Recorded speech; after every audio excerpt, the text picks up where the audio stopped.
So I thought I'd kind of show you guys where I'm at this point. This is after about 4 hours of work. I've got the car up about 12 inches off the floor. I'm about ready to go underneath it. The harness I'm chasing down right now is this one right here, this connector right here. So it starts here and goes down. This is all underneath here. I've already pulled it out, and then it runs down below to the starter and the oil pressure and two other gauges, sensors. This is probably the reason why the car will not start on its own. I can jump start it. I'll show you that in a second. But if you turn the ignition on at this point, it will not start. This is what happened when it was at Knaus. So that's the called the alternator slash starter harness. That one's not too expensive. This is the one that's the real problem. A little easier to replace, but it starts right here. There's a connector there. I haven't taken that apart, and it's got all these wires in it. Tucked back behind here, you see I've got this taken off just to get this exposed and see exactly what it's going to take that out. So the wires come up here and they come up here into this thing, and from here, look at all those small wires, and that goes to each of the cylinders. These control the fuel injection here. A bunch of other wires for sensors, for firing, for whatever. Eventually they come up here and they split to either side.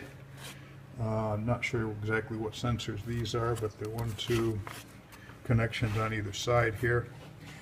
And just to show you the wires themselves, I don't know how well you can see that, but if you see any splits there, that's what's happening. The jacket, the PVC jacket, is biodegradable, and if it splits in the wrong spot, it'll touch another wire or touch the ground, and that's going to create problems. It's not terrible.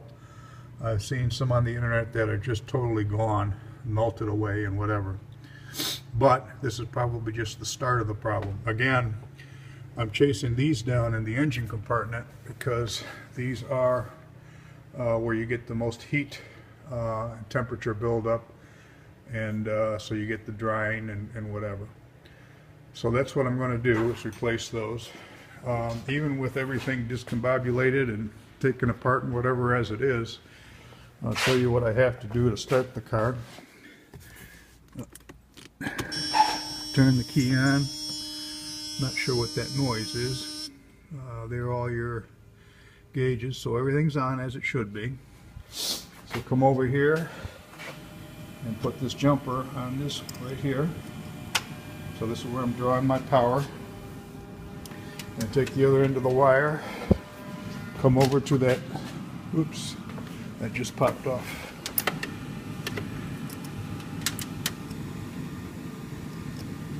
Come over to the other side of the car to where we've got the starter alternator, and I touch it right here.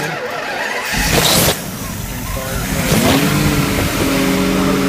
I'm going to run a little rough because those sensors are bad, and they're the two warning lights and the seatbelt light. The ASR and ABS are the bad ones.